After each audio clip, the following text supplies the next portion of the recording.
Durante mucho tiempo se repitió la misma explicación, cómoda y tranquilizadora, como una mentira que se vuelve aceptable por repetición. Se dijo que el problema era la falta de talento, que algunos nacían con una capacidad especial y otros no, que el mérito era una línea recta que separaba a los capaces de los mediocres. Esa explicación sirvió para ordenar el mundo y para justificar silencios. Pero nunca fue cierta, nunca lo fue. Lo que parecía una carencia natural era, en realidad, una construcción mental cuidadosamente instalada, una trampa antigua que no nació en oficinas modernas ni en redes sociales, sino mucho antes, cuando ya se había comprendido que la mente humana podía ser gobernada sin cadenas visibles. Hay personas que avanzan toda su vida con la sensación persistente de estar ocupando un lugar que no les pertenece. No importa cuántos resultados acumulen, cuántas pruebas objetivas se presenten frente a ellos, siempre existe una incomodidad sorda, una sospecha interna que susurra que todo puede desaparecer en cualquier momento. No se trata de inseguridad infantil ni de miedo evidente. Es algo más refinado, más profundo, más difícil de nombrar. Es la sensación de ser tolerado, nunca afirmado, de estar siempre a una evaluación silenciosa, de ser descubierto como fraude. Esa sensación no surge del vacío, tampoco es casual. El error común ha sido pensar que esta tensión interna es un defecto personal, una falla psicológica individual que debe corregirse con afirmaciones o estímulos externos. Pero los antiguos observadores de la mente no veían así el problema. Ellos entendían que el ser humano rara vez se engaña por accidente. El engaño más eficaz es aquel que se integra a la identidad, que se confunde con la voz propia y no necesita imposición externa. Cuando la duda se vuelve íntima, deja de ser cuestionada. Desde fuera, todo parece estable. El trabajo continúa, las decisiones se toman, la vida avanza. Pero por dentro se libra un juicio constante. Cada logro es reducido. Cada acierto es atribuido a factores externos. Cada reconocimiento es sospechoso. No hay descanso real, porque la mente está siempre en posición defensiva. Esta vigilancia interna consume energía, desgasta la claridad y fragmenta la atención. Lo más inquietante es que muchos no saben cuándo comenzó, solo saben que siempre estuvo ahí. Los pensadores antiguos desconfiaban profundamente de las narrativas internas que no podían ser examinadas. Sabían que la mente, cuando no es observada, se convierte en su propio tribunal y juez, pero sin reglas claras. Y un juicio sin reglas nunca absuelve. La trampa no está en dudar, sino en aceptar la duda como identidad, en confundir una sensación pasajera con una verdad estructural, en permitir que una percepción interna se convierta en sentencia permanente. Nada de esto se manifiesta con ruido, no hay crisis visibles ni colapsos evidentes. La trampa funciona mejor en silencio, se disfraza de humildad, de prudencia, incluso de inteligencia. Se presenta como una voz razonable que advierte, que frena, que protege, pero esa protección es falsa. Lo que realmente hace es limitar el movimiento, erosionar la decisión y retrasar la acción hasta que la oportunidad se enfría. No destruye de golpe, desgasta con constancia. Los antiguos ya sabían que el ser humano no sufre principalmente por lo que ocurre, sino por la interpretación que adopta sin cuestionarla. Y pocas interpretaciones son tan corrosivas como la idea de no ser suficiente por naturaleza, porque una vez aceptada, todo se organiza alrededor de ella. Las acciones se vuelven defensivas, las decisiones se toman desde el miedo a ser expuesto, no desde la claridad. El pensamiento deja de ser una herramienta y se convierte en un refugio. Lo más peligroso de esta trampa mental es que se refuerza con el tiempo. Cada vez que se evita una confrontación, Cada vez que se minimiza un logro, cada vez que se atribuye el éxito a la suerte, la estructura interna se solidifica. No hace falta que nadie lo confirme desde fuera. La mente aprende rápido. Aprende a desconfiar de sí misma como si fuera una virtud. Aprende a vivir con el freno activado. Los antiguos no hablaban de talento como una bendición mística. Lo veían como una combinación mutable de disciplina, atención y disposición interna. Lo que realmente temían no era la falta de capacidad, sino la confusión del juicio. Sabían que un juicio torcido puede arruinar incluso una mente aguda. Y también sabían que la mayoría de las personas no fracasa por límites reales, sino por obedecer pensamientos que nunca fueron examinados con rigor. Hay una diferencia esencial entre no saber algo y creer que no se es capaz de saberlo. La primera es temporal. La segunda es estructural. La trampa consiste en transformar lo circunstancial en identidad. En decir, no estoy listo, cuando en realidad se está diciendo, no soy suficiente. Esa frase nunca se formula de manera explícita, pero actúa en silencio, guiando decisiones, moldeando comportamientos, estrechando el horizonte. La mente busca coherencia incluso cuando esa coherencia es dolorosa. Prefiere una historia negativa estable a una incertidumbre abierta. Por eso estas narrativas internas son tan difíciles de desmantelar. No porque sean verdaderas, sino porque son consistentes.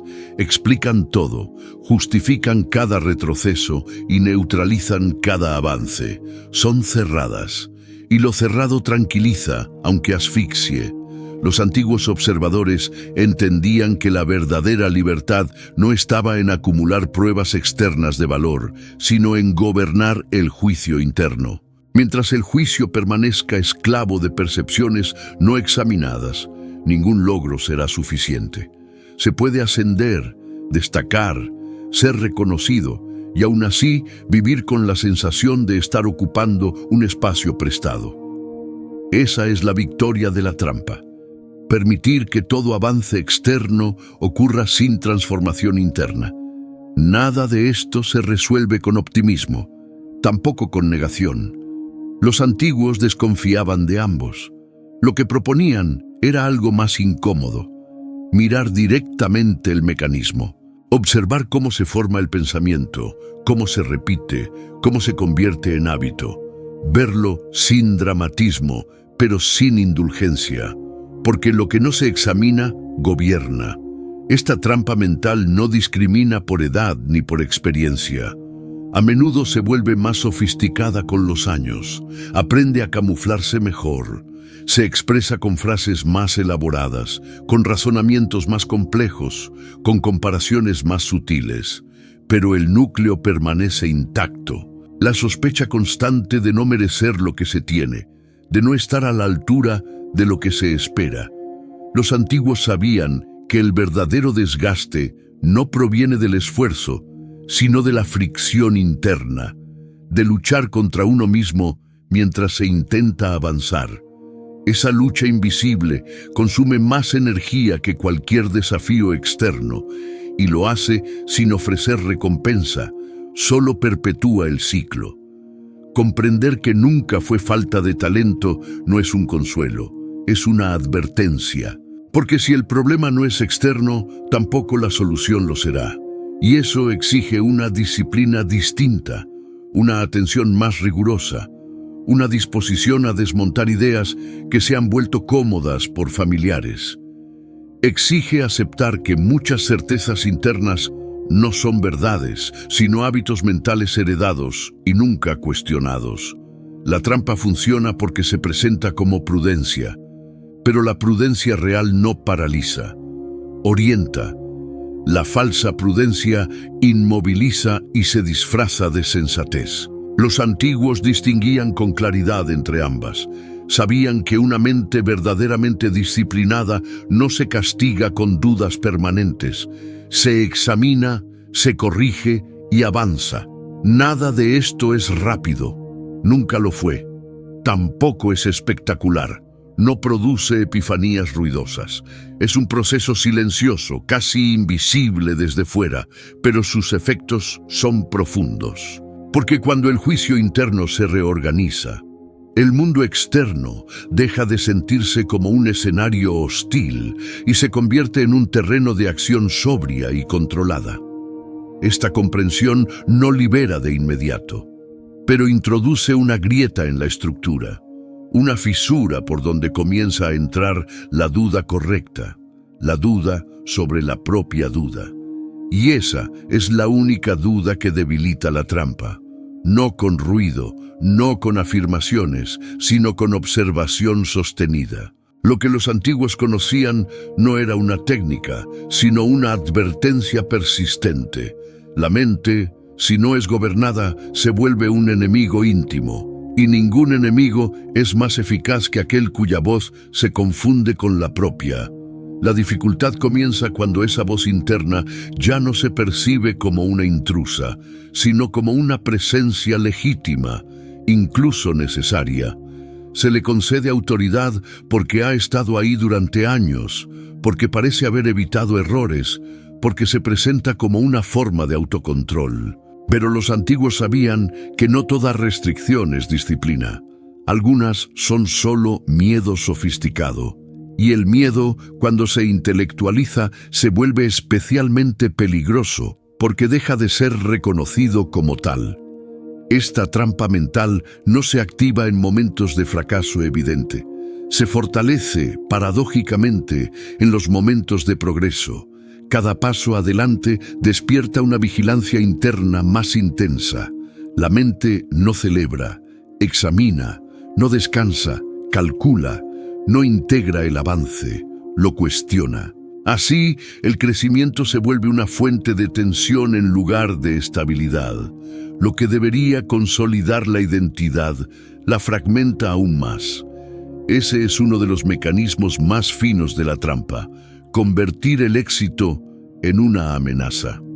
Los antiguos observadores advertían que la mente humana tiene una inclinación natural a confundir preparación con postergación. Se cree que aún falta algo, que todavía no es el momento, que es prudente esperar una señal más clara, pero esa señal rara vez llega, porque no existe en el mundo externo. Es una exigencia interna que se desplaza constantemente. Cuando se cumple una condición, surge otra. No porque sea necesaria, sino porque la estructura mental necesita mantener la duda activa para sostenerse. Este mecanismo crea una forma particular de cansancio. No es el agotamiento físico ni el desgaste emocional evidente. Es una fatiga más sutil, más profunda, que nace de la incoherencia interna, de vivir dividido entre lo que se hace y lo que se cree merecer, de actuar en el mundo mientras se mantiene una reserva interna como si todo fuera provisional. Nada se siente definitivo, nada se asienta por completo. Los antiguos sabían que una mente que no acepta sus propios actos nunca puede habitar plenamente sus decisiones. Vive en estado de retractación permanente. Incluso cuando avanza, lo hace con un pie listo para retroceder. Esa postura interna impide la consolidación de la experiencia. Cada episodio queda aislado, sin convertirse en fundamento, y sin fundamento no hay firmeza. La trampa también se alimenta de la comparación silenciosa. No la comparación superficial, evidente, sino aquella que ocurre en segundo plano, casi sin palabras. Una comparación que no busca aprender, sino confirmar la sospecha interna. Se observan las trayectorias ajenas con una mezcla de admiración y distancia. Se concluye, sin evidencia real, que los otros pertenecen y uno no. Que los otros avanzan desde una legitimidad natural y uno desde una excepción frágil. Los antiguos eran extremadamente cuidadosos con este tipo de pensamiento. Sabían que la comparación constante es una forma de evasión. Desplaza la atención del propio juicio hacia una narrativa externa imposible de verificar. Nadie conoce el proceso interno de otro. Nadie ve sus dudas, sus contradicciones, sus ajustes silenciosos. Compararse con una imagen incompleta es someterse voluntariamente a un tribunal ficticio. Esta trampa mental tiene otra característica inquietante. Suele confundirse con autocrítica saludable. Pero la autocrítica verdadera tiene dirección. Señala un punto concreto y propone una corrección. La trampa, en cambio, es difusa. No indica qué mejorar, solo refuerza la sensación de insuficiencia general. No conduce a la acción clara, sino a la reflexión interminable. No afina la conducta, la paraliza. Los antiguos desconfiaban profundamente de los estados mentales que no conducían a una acción más clara. Para ellos, la mente debía servir a la vida, no consumirla. Una reflexión que no desemboca en firmeza era vista como una forma de desgaste inútil. Sabían que el pensamiento puede convertirse en una distracción sofisticada, una manera elegante de evitar el compromiso real con el propio camino. Hay un punto en el que esta trampa comienza a influir incluso en la percepción del tiempo. El pasado se reinterpreta constantemente para reforzar la narrativa de insuficiencia. Los errores se amplifican, los aciertos se minimizan. El futuro, por su parte, se percibe como un escenario en el que la exposición es inevitable. Se anticipa el momento en que todo quedará en evidencia. Esa anticipación genera tensión constante. El presente nunca es suficiente porque siempre está bajo evaluación retrospectiva o prospectiva. Los antiguos entendían que vivir así era una forma de exilio interno. Estar en el propio lugar sin habitarlo, cumplir funciones sin asumir identidad. Ese estado no se rompe con un cambio externo. Cambiar de entorno, de rol o de reconocimiento no altera la estructura interna si el juicio permanece intacto. Por eso, tantas personas repiten el mismo patrón en contextos distintos, convencidas de que el problema está afuera. La trampa se vuelve especialmente sólida cuando se mezcla con la idea de merecimiento. Se cree que el valor debe ser probado una y otra vez, que nunca es definitivo. Cada día se reinicia el juicio, cada día se vuelve a poner todo en duda. Esta lógica no admite descanso, y una mente sin descanso pierde claridad. La claridad no se pierde de golpe, se diluye.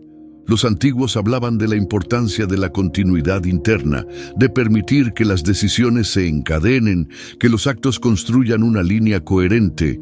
La trampa mental rompe esa continuidad. Cada decisión se siente aislada, como si no estuviera respaldada por las anteriores.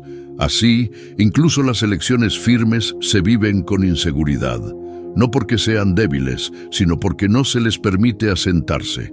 Esta estructura interna también afecta la relación con la responsabilidad. Se asume la carga del deber, pero no el derecho a ocupar el lugar que ese deber implica. Se trabaja, se responde, se cumple, pero internamente se mantiene la sensación de estar reemplazando a alguien más capaz. Esa disociación genera una tensión constante entre acción y pertenencia. Y esa tensión, sostenida en el tiempo, erosiona la serenidad. Los antiguos no veían serenidad como ausencia de problemas, sino como coherencia interna. Una mente coherente no necesita justificarse constantemente. Actúa desde un centro estable.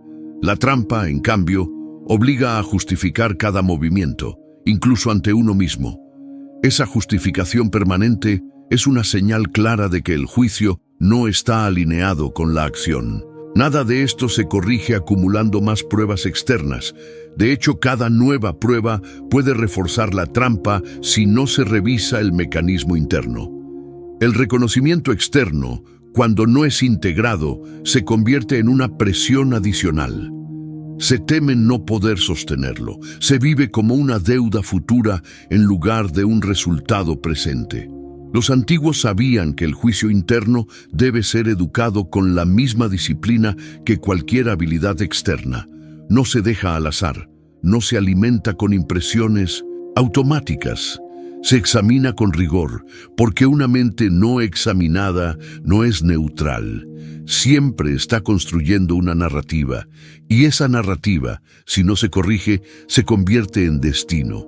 Esta comprensión no trae alivio inmediato, trae responsabilidad, porque una vez que se reconoce la trampa, ya no se puede atribuir todo a factores externos. Se vuelve evidente que la mayor batalla ocurre en un espacio invisible, y que ese espacio no se transforma con estímulos, sino con atención sostenida y juicio firme. Los antiguos insistían en que la atención es el recurso más escaso. Donde se dirige, la mente se organiza. La trampa mental secuestra la atención y la mantiene girando en círculos. Liberarla no es un acto dramático, sino un proceso de reorientación constante, una corrección silenciosa, repetida, casi austera. En este punto, la grieta se amplía. Ya no se trata solo de notar la trampa, sino de observar cómo intenta defenderse. Porque toda estructura interna, una vez cuestionada, reacciona, se justifica, se refina, se vuelve más persuasiva. Reconocer esa resistencia es parte del proceso. Los antiguos lo sabían y por eso no prometían facilidad, sino claridad. La resistencia interna no se manifiesta como un rechazo abierto, sino como una sofisticación del discurso.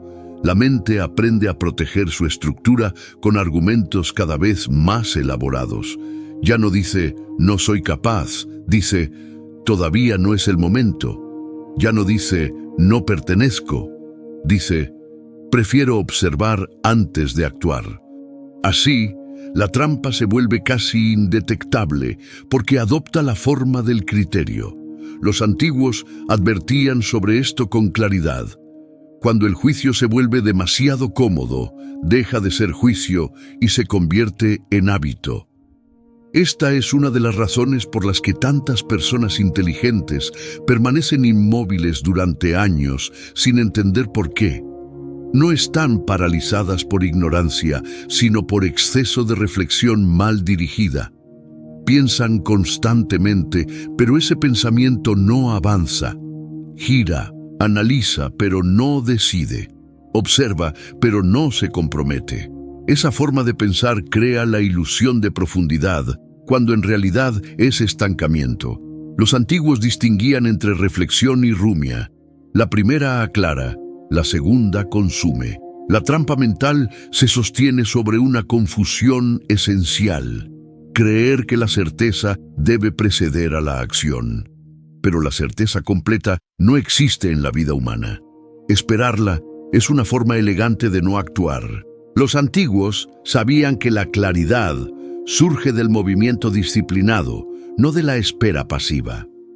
Actuar no porque todo esté claro, sino porque el juicio ha sido suficientemente afinado para avanzar sin garantías absolutas. Aquí aparece un punto crítico: la relación con el error. La trampa presenta el error como una prueba definitiva de incapacidad. Un fallo no es visto como información, sino como confirmación de la sospecha interna. Por eso se evita tanto el riesgo visible, no por prudencia real, sino por miedo a reforzar la narrativa interna de insuficiencia. Los antiguos, en cambio, veían el error como parte inevitable del ejercicio humano. No lo glorificaban, pero tampoco lo absolutizaban. Una mente atrapada interpreta cada desviación como un retroceso personal. Una mente disciplinada la interpreta como ajuste. Esta diferencia parece pequeña, pero cambia toda la estructura interna, porque si cada error es una condena, la acción se vuelve peligrosa. Y si la acción es peligrosa, la inacción se vuelve atractiva. Así, la trampa se refuerza sin necesidad de prohibiciones externas. La trampa también altera la relación con la autoridad. Se tiende a sobrevalorar el juicio ajeno y a subestimar el propio, no de manera explícita, sino gradual. Se busca validación constante, pero nunca es suficiente. Siempre se sospecha que el reconocimiento es circunstancial, que depende de una percepción incompleta, que no refleja la verdad. Esa actitud erosiona la autonomía interna, y sin autonomía no hay firmeza. Los antiguos advertían que depender del juicio externo es una forma de esclavitud sutil. No porque el juicio ajeno sea irrelevante, sino porque no es gobernable.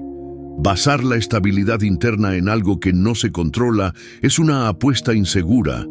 Por eso insistían en la necesidad de un criterio propio entrenado, no inflado. Un criterio que se observe a sí mismo, que se corrija, pero que no se abandone ante la duda constante. Con el tiempo, la trampa comienza a influir incluso en el lenguaje interno. Se utilizan expresiones que parecen humildes, pero que esconden una negación persistente del propio lugar. Se minimiza la propia experiencia, se relativiza la propia responsabilidad, se habla de uno mismo como si siempre estuviera en proceso, nunca completo. Pero la vida no se vive en borrador, se vive en actos concretos que requieren presencia y asunción. Los antiguos sabían que la identidad no es una afirmación verbal, sino una consecuencia de actos repetidos con coherencia. Pero la trampa impide esa coherencia porque fragmenta la experiencia. Cada acción se vive como provisional. Nada se integra plenamente. Así, incluso después de años de recorrido, se siente que todavía se está empezando. Esa sensación no proviene de la realidad, sino de una estructura mental que se niega a consolidar. Hay un momento en que la trampa se vuelve protectora. Se teme abandonarla porque, paradójicamente, ofrece una forma de seguridad. Mientras se mantenga la duda interna, siempre habrá una excusa para no exponerse por completo. La responsabilidad queda diluida. Si algo falla, la narrativa ya estaba preparada. Nunca fui suficiente. Esa frase implícita actúa como red de contención, falsa, pero reconfortante. Los antiguos reconocían este mecanismo y no lo trataban con suavidad. Sabían que muchas personas prefieren una certeza dolorosa a una libertad incierta. La trampa ofrece identidad, aunque sea negativa. Romperla implica atravesar un período de desorientación. Y la desorientación es incómoda. Exige atención plena, exige presencia, exige abandonar automatismos mentales que han acompañado durante años. Aquí es donde aparece la verdadera disciplina, no como rigidez, sino como vigilancia interna.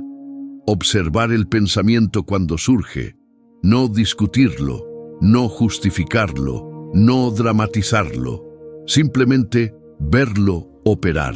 Ver cómo intenta reinstalar la narrativa conocida, ver cómo busca pruebas, cómo selecciona recuerdos, cómo anticipa escenarios.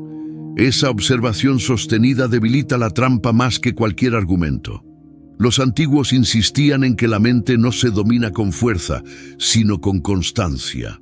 No se trata de imponer una nueva historia, sino de dejar de alimentar la antigua. Cada vez que se reconoce el patrón sin seguirlo, se produce una pequeña fisura. Esa fisura no genera euforia, genera espacio. Y el espacio es esencial para que el juicio se reordene. Con el tiempo la percepción comienza a cambiar, no de manera dramática sino sobria. Las acciones se sienten menos cargadas. El error pierde parte de su peso simbólico.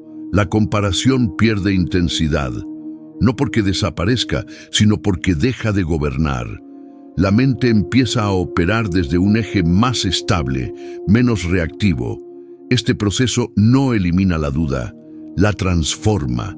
La duda deja de ser identidad y se convierte en herramienta. Se duda para ajustar, no para paralizar. Se examina para afinar, no para castigarse. Esa diferencia marca el paso de una mente atrapada a una mente gobernada. Los antiguos nunca prometieron tranquilidad permanente, prometieron claridad suficiente para avanzar sin autoengaño. Y esa claridad es exigente. No permite refugiarse en narrativas cómodas. Obliga a asumir la propia posición en el mundo sin adornos ni excusas. Obliga a aceptar que actuar siempre implica riesgo y que evitar el riesgo es, en sí mismo, una decisión con consecuencias. La trampa mental pierde fuerza cuando se expone a la realidad concreta de la acción. No a la acción impulsiva, sino a la acción deliberada. Cada acto asumido con responsabilidad erosiona la narrativa de insuficiencia, no porque pruebe valor, sino porque consolida presencia. Y la presencia, sostenida en el tiempo, reconfigura la identidad más que cualquier argumento interno.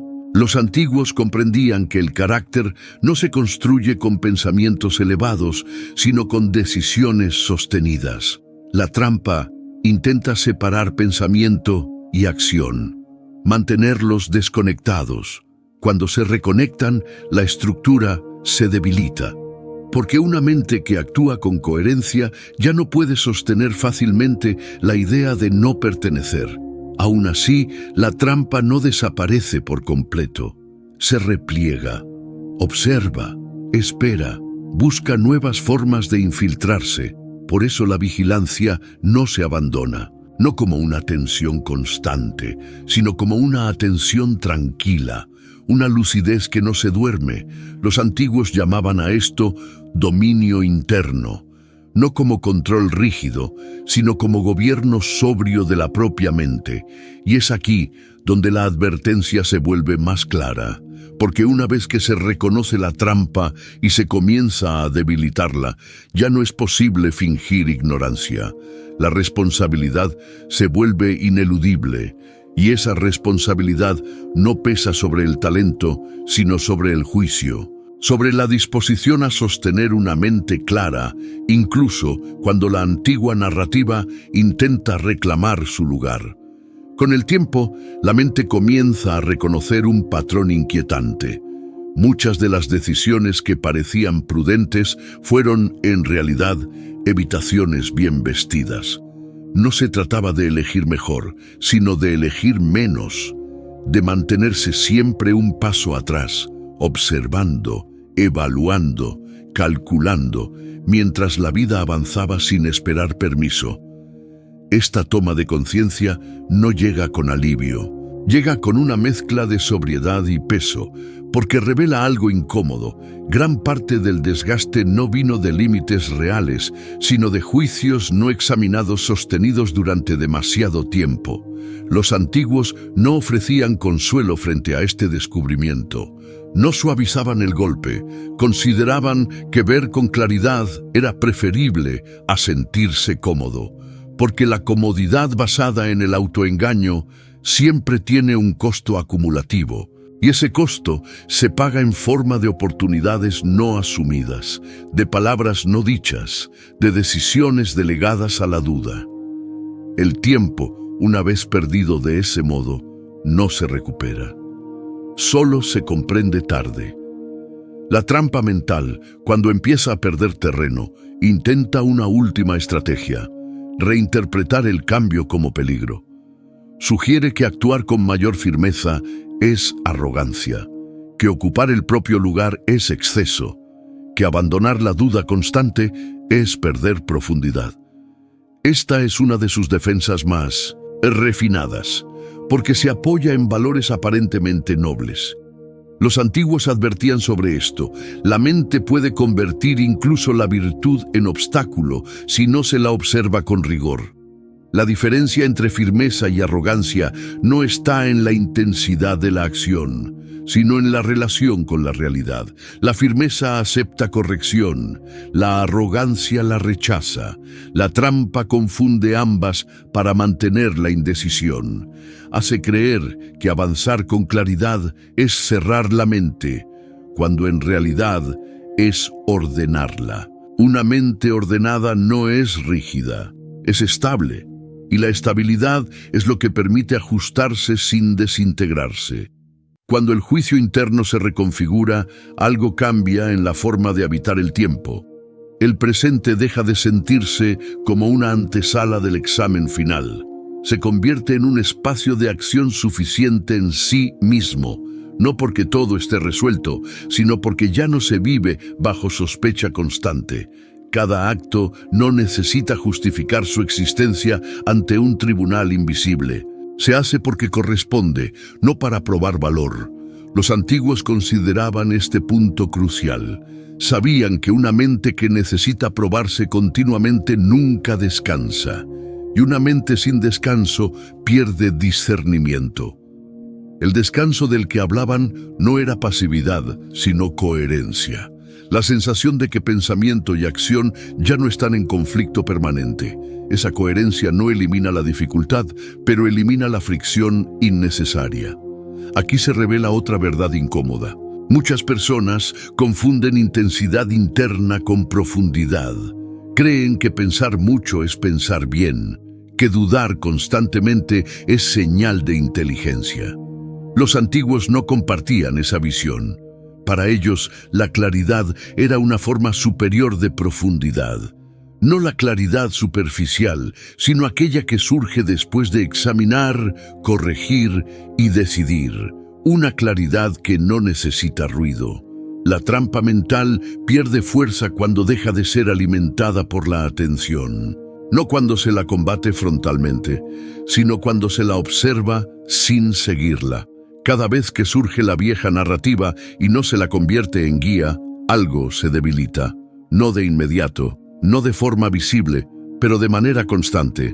Los antiguos confiaban en este desgaste silencioso más que en cualquier ruptura dramática.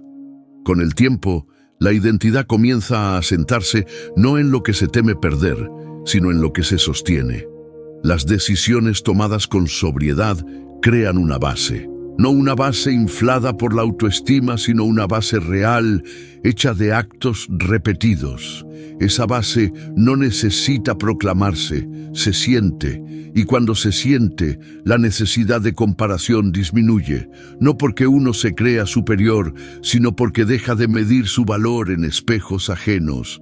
La trampa siempre prometió protección, prometió evitar el error, el juicio, la exposición, pero su protección era ilusoria. Evitó algunas heridas visibles a cambio de una erosión constante. Los antiguos lo sabían. Quien huye del riesgo humano termina pagando con una vida estrecha, no pequeña en apariencia, sino en profundidad, porque la profundidad requiere compromiso, y el compromiso siempre implica posibilidad de pérdida. Aceptar esta verdad no convierte a nadie en audaz de repente. No transforma la personalidad ni elimina el carácter prudente. Lo que hace es devolver la proporción. La duda vuelve a ocupar su lugar adecuado. Una herramienta, no un hogar. El juicio interno se vuelve más sobrio, menos teatral.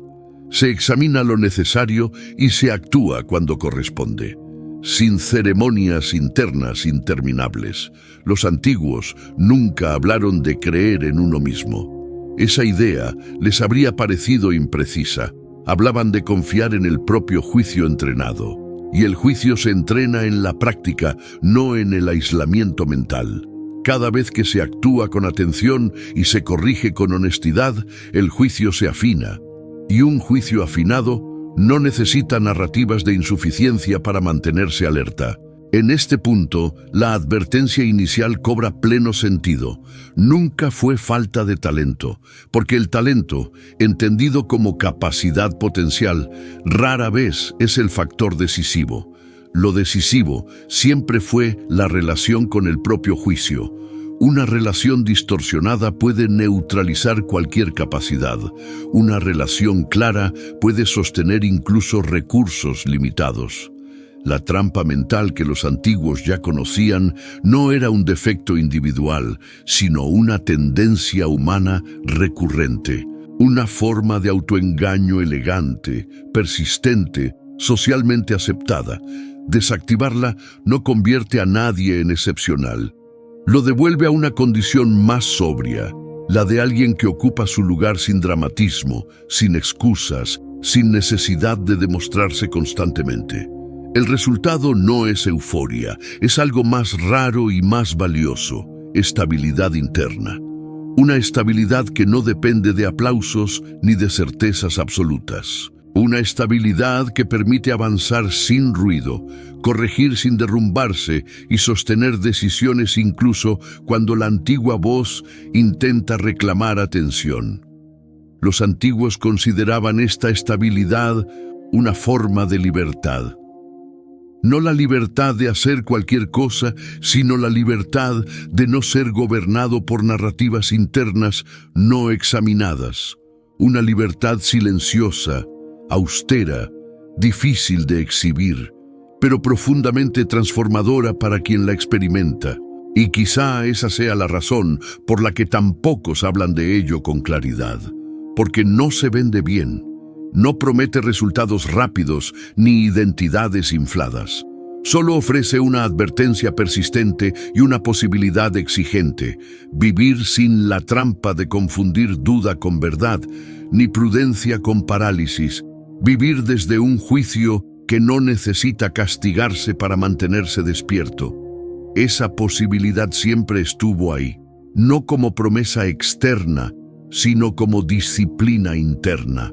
Y sigue ahí, silenciosa, esperando ser reconocida por quien esté dispuesto a mirar con suficiente honestidad como para aceptar que el obstáculo nunca fue la capacidad, sino la historia que la mente aprendió a repetirse y que finalmente puede dejar de contar.